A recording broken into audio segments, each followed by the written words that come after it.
Bismillahirrahmanirrahim. Assalamu alaikum, dear students. Welcome back to the lecture number 19, week 10, System and Network Administration, Linux based ITEC 3116. Today we will discuss about DHCP configuration in Linux operating system. So let's start from the recap of our last week lecture. During last week lecture, we were discussed about the network protocols and network management in Linux, and then another lecture we will install and configure Ubuntu server in your Linux operating system by using VMware. So agenda for today's class. In today's class, we will discuss about the DHCP, what is DHCP and what is DNS, and then we will discuss about how you people can configure DHCP and DNS server in your Linux operating system. So dear students, as you people know, DHCP is a dynamic host configuration protocol. It is a DHCP works with a client-server models. The client-server model describes how a server provides resources and services to one or more clients. It is a distributed application structure that dividers tasks or workloads between the providers of a resource and services called server and service request called client. As you know, the client-server model describes how server provides resources and services to one or more clients. एक ऐसा model जिसमें server अपने resources अपनी services एक client को provide करता है. It is a distributed application structure. ये एक ऐसा एप्लीकेशन स्ट्रक्चर है, डिस्ट्रीब्यूटेड एप्लीकेशन स्ट्रक्चर है जो अपने टास्क को और वर्कलोड को डिवाइड कर देता है between different providers of our resources or services. Such as you know, people, we have many servers, root level servers, top level root level domains, top level domains, and from that domains you can access the your required data and services by sending a request to your server. आप अपने as a client आप अपनी request को server पे generate करते हैं और send करते हैं सॉरी, और सर्वर आपका डिफरेंट डोमेन्स को एक्सेस करते हुए, रूट लेवल डोमेन्स को एक्सेस करते हुए, टॉप लेवल डोमेन्स को एक्सेस करते हुए आपके क्लाइंट को वो सर्विसेज जो है वो प्रोवाइड करता है. A server host run one or more server programs which share their resources with clients. A client does not share any of its resources but requests a server's content and services function. आपका client जो है वो अपने resources दूसरे client के साथ share नहीं करता. अगर आप क्लाइंट टू क्लाइंट रिसोर्सेज को शेयर करेंगे तो वो हम उसको क्लाइंट सर्वर मॉडल नहीं कहेंगे, बल्कि that is a peer to peer model. Might be you people listen this model somewhere. Peer-to-peer model. In peer-to-peer model there is no any centralized server system. आपके पास कोई centralized जो है वो server नहीं है, कोई डेटाबेस नहीं है जिसको एक्सेस करते हुए आप अपने रिसोर्सेज, आप अपने कंटेंट्स को क्लाइंट के साथ शेयर कर सकें. ठीक है. जबकि पीयर टू पीयर में आपके कंप्यूटर जो है वो वन कंप्यूटर जो है वो दूसरे कंप्यूटर के साथ अपने रिसोर्सेज जो है वो शेयर कर सकता है. इस तरह ये वाला कंप्यूटर जो है वो इस कंप्यूटर के साथ अपने रिसोर्सेज जो है वो शेयर कर सकता है. जबकि इन क्लाइंट सर्वर मॉडल आपका क्लाइंट एक रिक्वेस्ट को जनरेट करता है और सर्वर उस रिक्वेस्ट का रिस्पॉन्स जो है वो क्लाइंट को सेंड करता है. Dynamic host configuration protocol is a client-server model protocol that automatically provides an internet protocol host with its IP address and other related configuration information such as subnet mask and default gateway. आपका dynamic host configuration protocol जो है client server model के अंदर काम करता है और ये क्लाइंट सर्वर मॉडल के अंदर जब आप क्लाइंट सर्वर मॉडल की बात करते हैं इट मीन्स कि you people configure a network in your network you people have many clients such as you have 50 clients or 100 clients in your lab or in your offices तो आप उस model के अंदर आप नंबर ऑफ क्लाइंट्स को एक server के साथ अटैच कर सकते हैं देते हैं और वहाँ पे सर्वर आपके उन क्लाइंट्स को सर्विसेज और रिसोर्सेज जो है वो प्रोवाइड करता है तो उस मॉडल के अंदर आपका जो डायनामिक होस्ट कॉन्फ़िगरेशन प्रोटोकॉल है वो आपके जितने भी क्लाइंट हैं उनको ऑटोमेटिकली आईपी एड्रेस उनको असाइन करता है उनको सबनेट मास्क और डिफ़ॉल्ट गेटवे जो है वो ऑटोमेटिकली उनको असाइन हो जाता है एज़ कम्पेयर टू आपका एडमिनिस्ट्रेटर जो है वो मैनुअली आपके आईपी एड्रेस जो है वो 100 ऑफ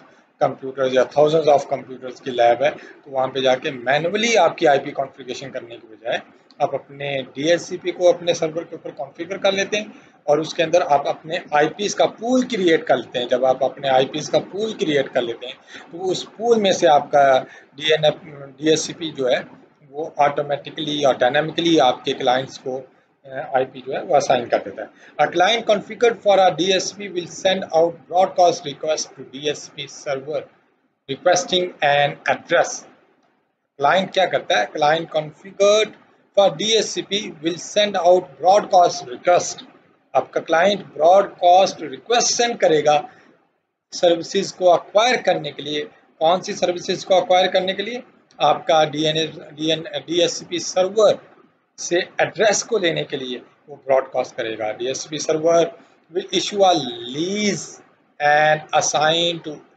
दैट क्लाइंट अब लीज बेटा यहाँ पे क्या है ये एक स्पेसिफिक टाइम ड्यूरेशन के लिए आपको एक ख़ास टाइम ड्यूरेशन के लिए आप वो आईपी जो है वो डीएचसीपी सर्वर जो है वो एक स्पेसिफिक टाइम के लिए क्लाइंट को आईपी जो असाइन करते हैं उस स्पेसिफिक टाइम को उस टाइम ड्यूरेशन को हम लीज टाइम कहते हैं the time period of a valid lease can be specified on server DSP reduces the amount of time required to configure client and allows one to move a computer to various network and be configured with the appropriate IP address, gateway and subnet mask.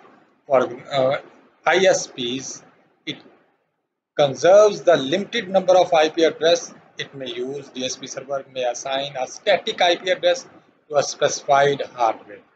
जो आपके specified hardware होंगे उनको आपका IP address जो है वो static assign कर दिया जाएगा ताकि उनके हार्डवेयर जो उनका आईपी एड्रेस जो है वो टाइम टू टाइम चेंज ना हो what is ISP ISP represents internet service providers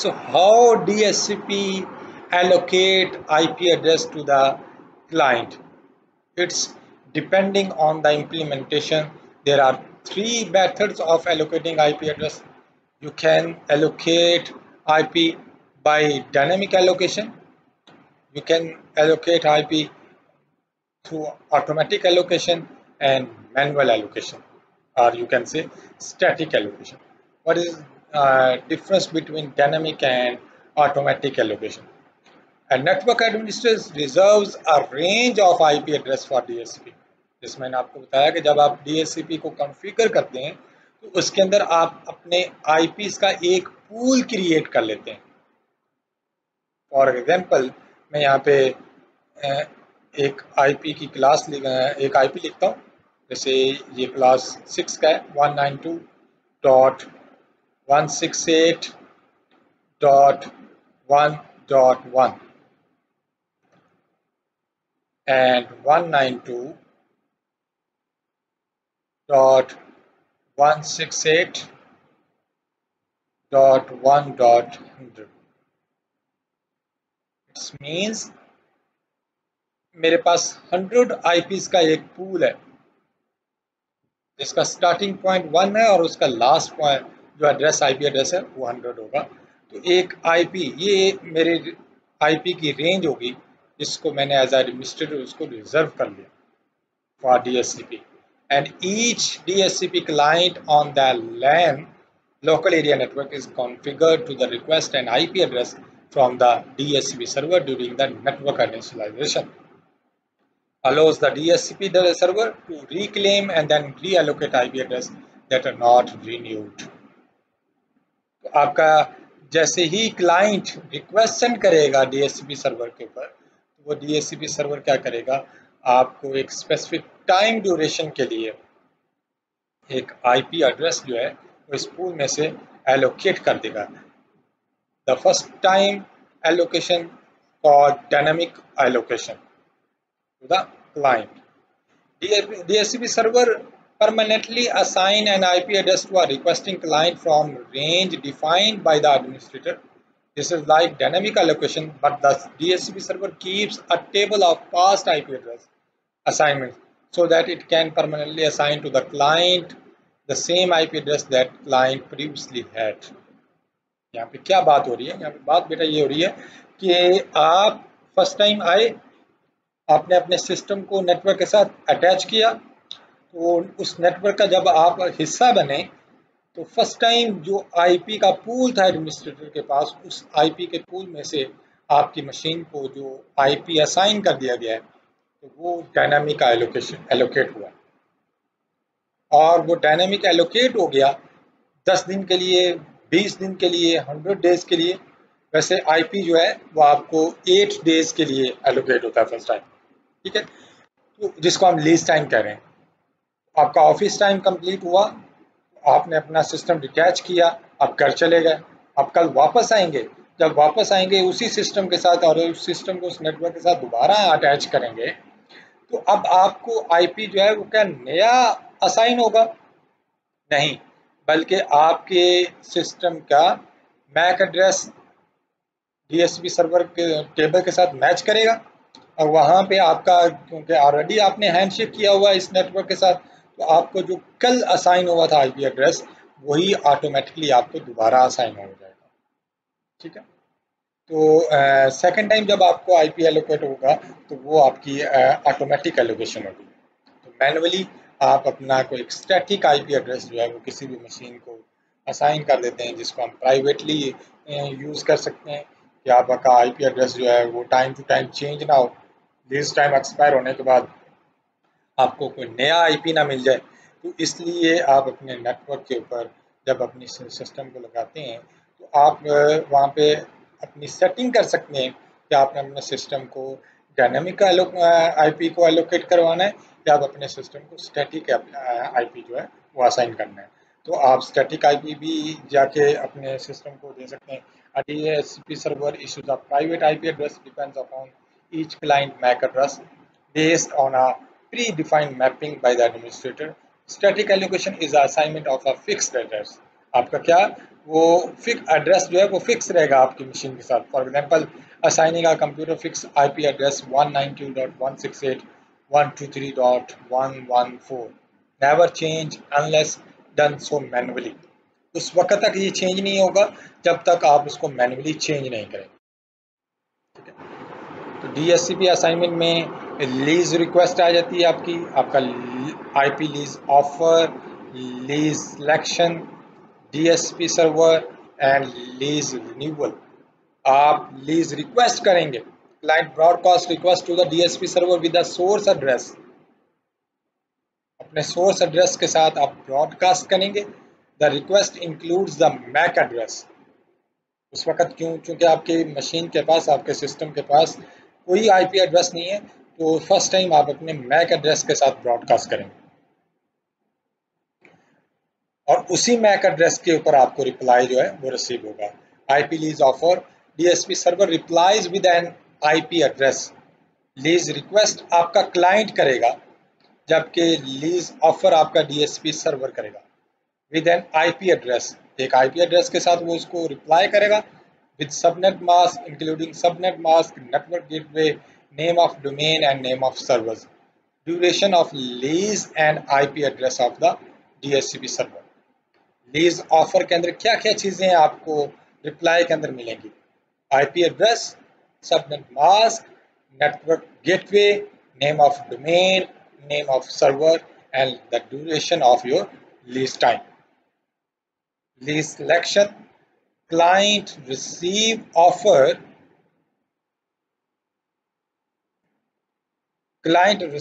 offer and broadcast to all servers that will accept given offer, so the other DSP server need not make an offer.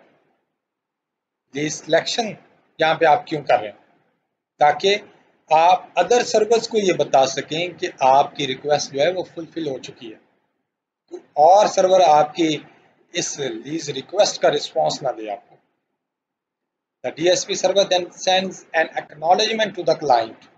The client is configured to use TCP and IP, transmission control protocol, and internet protocol. Lease renewal. What is lease renewal?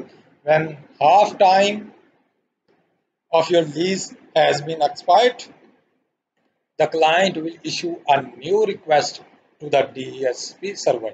जैसे ही आपका lease time जो है वो half past हो जाएगा, तो आपका DSP server जो है वो उसको रिन्यू करेगा आपके आईपी एड्रेस को।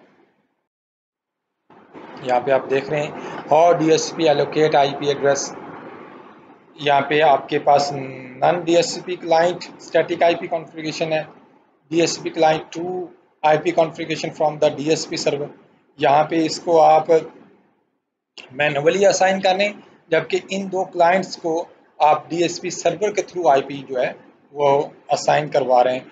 जब आप डीएसपी सर्वर के थ्रू आप इनको आईपी असाइन करेंगे तो आपका लीज टाइम आपको जनरेट होगा, आप लीज जनरेट करेंगे और उस लीज को रिन्यू करेंगे। ये आपका डीएसपी सर्वर है और डीएसपी सर्वर के पास नंबर ऑफ आईपी एड्रेसेस का पूल है, जहाँ से वो आपको डायनामिकली और ऑटोमेटिकली आईपी आपकी सिस्टम को जनरेट करेगा।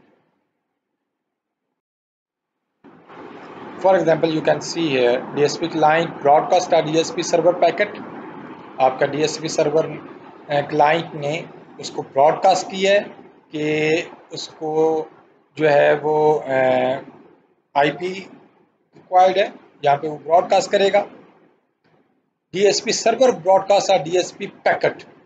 DSP server DSCP server 2 and DSP server 1 यहाँ पे आपने देखा इस डेमोन्स्ट्रेशन में, तो यहाँ पे आपको रिस्पांस मिला है आपकी उस रिक्वेस्ट के अगेंस्ट।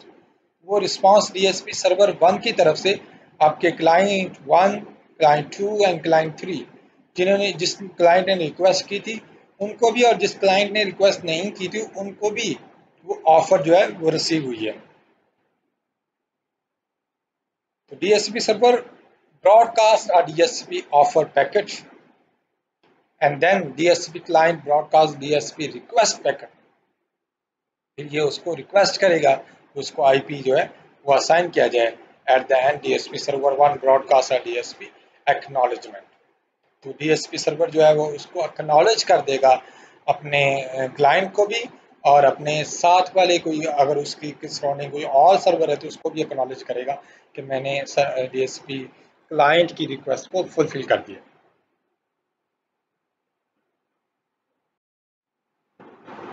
तो जैसे ही आपका लीज टाइम जो है वो 50% जो है वो एक्सपायर हो जाएगा, तो DSP client sends a DSP request packet for renewal of your lease time.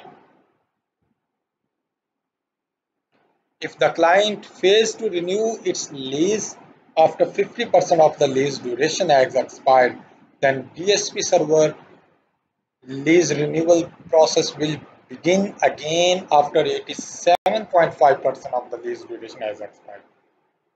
50% time duration के बाद अगर आपका क्लाइंट लीज रिन्यूअल की रिक्वेस्ट सेंड नहीं करेगा तो आपका डीएसपी सर्वर जो है वो 87.5% टाइम ड्यूरेशन के एक्सपायर होने के बाद उसको रिन्यू कर देगा।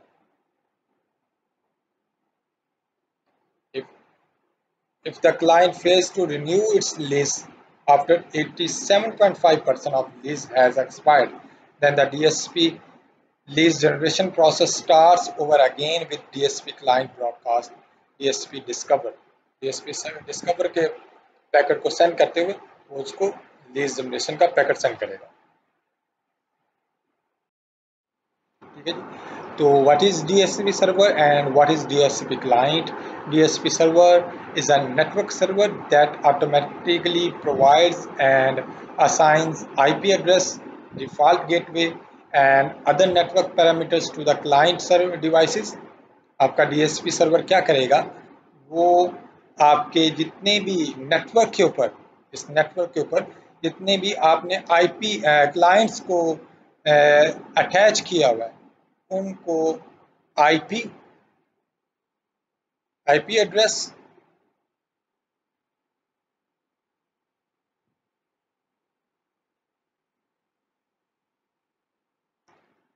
गेटवे, नेटवर्क गेटवे सॉरी,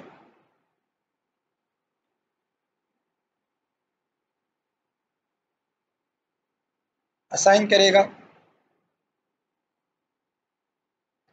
और ये 3 तरह के हो सकते हैं, ये डायनामिक भी हो सकते हैं,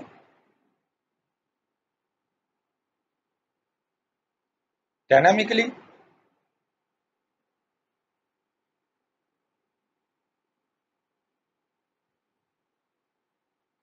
automatically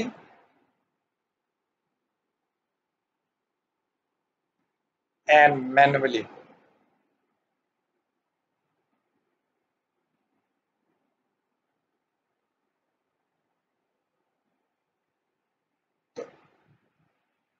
and what is DSP client?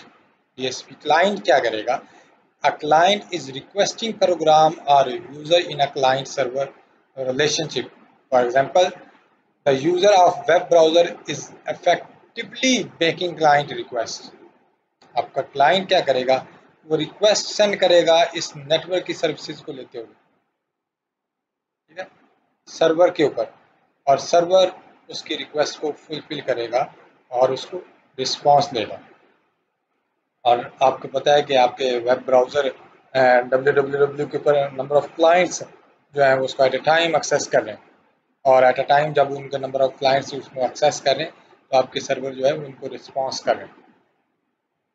ठीक है, तो this is DSP, the functions of DSP। आपका DSP जो है वो कैसे फंक्शन करता है और कैसे फंक्शनैलिटीज़ को परफॉर्म करता है, क्या सर्विसेज आपको प्रोवाइड करता है। क्लाइंट सर्वर मॉडल के अंदर हमारे पास 3 तरह के मॉडल्स होते हैं।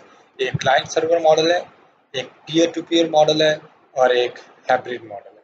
ठीक है, क्लाइंट सर्वर मॉडल के अंदर आपका क्लाइंट जो है वो रिक्वेस्ट सेंड करता है सर्वर के ऊपर और उस सर्वर के रिस्पॉन्स पे आपकी क्लाइंट की इनको फुलफिल किया जाता है रिक्वेस्ट के अगेंस्ट।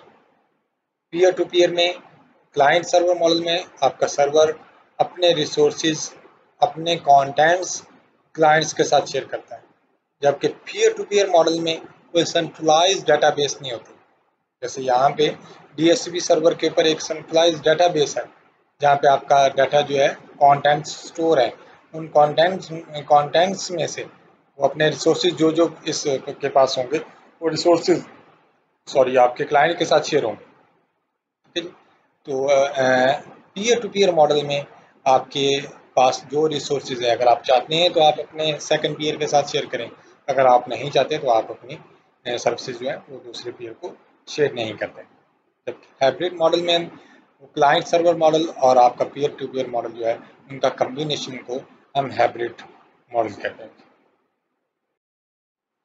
सो इस प्रोसेस को, ये जो प्रोसेस चल रहा था कि आपका क्लाइंट सर्वर को कैसे एक्सेस करता है, सर्वर से आईपीज कैसे उसके साथ कॉन्फ़िगर होते हैं, इस प्रोसेस को हम डोरा प्रोसेस कहते हैं। डोरा मीन्स डी रिप्रेजेंट डिस्कवर, आपकी रिक्वेस्ट सेंड करता है आपका क्लाइंट, ये क्लाइंट है। ये क्लाइंट क्या करेगा? एक रिक्वेस्ट को सेंड करेगा कि is there any server, discover का पैकेट सेंड करेगा, सर्वर उसको रिस्पॉन्स करेगा, ऑफर करेगा अपनी सर्विसेज। कौन सी सर्विसेज आपके क्लाइंट को चाहिए? उन सर्विसेज की ये रिक्वेस्ट करेगा और आपका सर्वर जो है वो एक्नॉलेज कर देगा अपनी सर्विसेज को प्रोवाइड करते हुए। ठीक है जी, तो इस टोटल प्रोसेस को डोरा प्रोसेस कहते हैं। So this is all for DHCP details. DHCP आपको क्या सर्विसेज प्रोवाइड करता है, डायनेमिक होस्ट कॉन्फ़िगरेशन प्रोटोकॉल इन client server model. Client server model के अंदर डीएचसीपी आपको कैसे आरपी आपके सिस्टम्स को एलोकेट करता है। And after that we are going to discuss about the DHCP configuration। आप अपने DHCP को किस तरह कॉन्फ़िगर करते हैं सर्वर के ऊपर। जैसे आपने लास्ट क्लास में आप लोगों ने system network administration Windows base पे सर्वर की इंस्टॉलेशन की और वहाँ पे भी आपने DHCP को कॉन्फ़िगर किया। और इसी तरह ही हम Linux operating system Ubuntu server के ऊपर, जैसे लास्ट क्लास में हमने यूबंटू सर्वर को इंस्टॉल किया। अब सर्वर को तो इंस्टॉल कर लिया है, सर्वर की सर्विसेज को लेने के लिए हमें डीएचसीपी को इंस्टॉल करना है, कॉन्फ़िगर करना है, डीएनएस को कॉन्फ़िगर करना है, फिर अपाची सर्वर और लैम को कॉन्फ़िगर करना है। तो वन बाई वन हम अपनी कॉन्फ़िगरेशन को करते जाएंगे। तो इंशाल्लाह नेक्स्ट क्लास में हम डिस्कस करते हैं कि आप डायनेमिक होस्ट कॉन्फ़िगरेशन प्रोटोकॉल को कैसे अपने लिनक्स ऑपरेटिंग सिस्टम यूबंटू को यूज़ करते हुए, यूबंटू सर्वर को यूज़ करते हुए डायनेमिक होस्ट कॉन्फ़िगरेशन प्रोटोकॉल की कैसे कॉन्फ़िगरेशन करते हैं। तो this is all for today's. इंशाल्लाह टेक केयर, अल्लाह हाफिज़।